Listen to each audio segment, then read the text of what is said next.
नमस्कार जुन्नरकरांनो, मी किरण साबळे. मित्रांनो, आज पुन्हा आलो आपण कल्याण अहिल्यानगर या महामार्गावरती की जी काल आपण व्हिडिओ बनवली होती. रस्ता तुटून गेला इथे.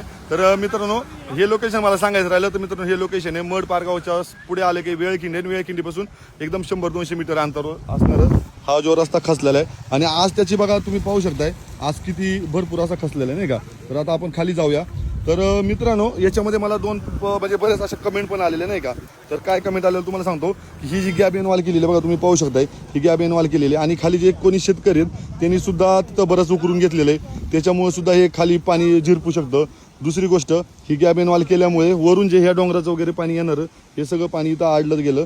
आणि जे बाजूने बघा काल गटर काढलं नव्हतं वगैरे, तर ते गटर काढलं नाही, त्यामुळं काय झालं मॅटर, तो पाणी आडलं आणि ही जी माती सगळी झिरपून खाली गेलेली. आणि तुम्ही पाहू शकता गॅब एनवाल सुद्धा पुढं सरकलेली नाही का, अशा प्रकारे झालेले. तर आता जरा थोडंसं आपण पुढे जाऊया किती झाले. हा बघा एवढं असं खचलंय खाली. हा बघा कमीत कमी 10 फूट तरी असणार आहे. बघा बघा एवढं उंचावरून एक सगळं खचलेलं आहे. हा बघा एवढ्या मोठ्या चिरा झालेल्या आहेत. या चिरांचा अंत नाही, एवढा लांब लांब चिरा आहेत, खूप मोठ्या चिरा आहेत. हा बघा पाहू शकताय. तर अशा प्रकारे काय झालेलं आहे. आणि हा रस्ता ना पुढं वरतून अशी वाहतूक चालू आहे बघा, संपूर्ण ही वाहतूक वगैरे चालू आहे. हा मेन कल्याण अहिल्यानगर हायवे कर्जाई गावाच्या शेजारीच असणार आहे.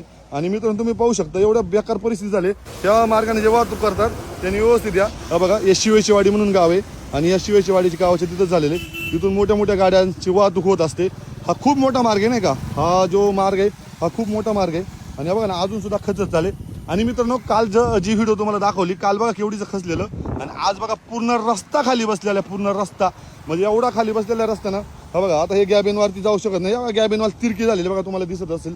आणि इकडनं बघा पूर्ण बघा एवढे चिरा गेलेले बघा जमिनीला खालून. इकडं खाली घरं पण आहेत बघा, घरं पण आहेत काही लोकांची. तर हे जर पूर्ण खाली गेलं तर ते घराला सुद्धा नुकसान होऊ शकतं. आता इथं ठेकेदाराची चूक का निसर्गाची चूक हे आपण काही कोणी सांगू शकत नाही. परंतु जी आता झालेली घटना आहे या ही घटना भरून काढावी. आणि लवकरात लवकर हा महामार्ग आहे त्यामुळं आता चालू होईल काय वाटत नाही आहे. परंतु मित्रांनो अशा या घटना घडत राहतात आणि ही भयानक घटना आहे मित्रांनो. आज पुन्हा यायचं कारण हेच की मित्रांनो एवढं सारं खाली खचले ना तर सांगू शकत नाही आपण नाही का. बघा ना हा बघा वरून रस्ता हे 2 पदरी रस्ते नाही का. हा जो 1 पदरी बघा, हा बघा हे गज वगैरे दिसतात ना तुम्हाला, हा त्या याच्यामध्ये असतो नाही का. हेच डायरेक्ट खाली बसलेलं पूर्ण, म्हणजे डायरेक्ट असं मोडले नाही का, असं तुकडाच पडले असं समजा म्हणायला काय हरकत नाही. एवढं भयानक परिस्थिती झाली. हा बघा ना रस्ता तुटलाय बघा ना कुठून बघा ना. आणि या गॅब एनवालचा सुद्धा फायदा नाही मित्रांनो. या जुन्नर तालुक्यात सुद्धा गॅब एनवाल खूप जागी चालू आहेत नाही का, की गावाचं संरक्षण व्हावं, माती गावावर येऊन यावी, त्यामुळे बऱ्याच जागी गॅब एनवाल चालू आहे. पण ह्या गॅब एनवालचा काहीच उपयोग नाही. याच्यातून आज निष्पन्न झाले का माहिती आहे का, कारण की या गॅब एनवालनीच वरचं येणारं पाणी अडतं आणि ह्या पाणी अडून पाणी जमिनीत मुरत राहतं. आणि जमिनीत मुरत राहिलं की माती सरकली जाते आणि एवढा मोठा प्रकार घडतो. हा बघा ना, हा बघा आता तो एक मित्र आहे आपला, तो मित्र वरती कुठं उभा आहे आणि खाली बघा किती रस्ता आहे, त्या लेवलला रस्ता होता. अशी काही नुकसान झालं बघा लाल परी सुद्धा आता आलेली आपली.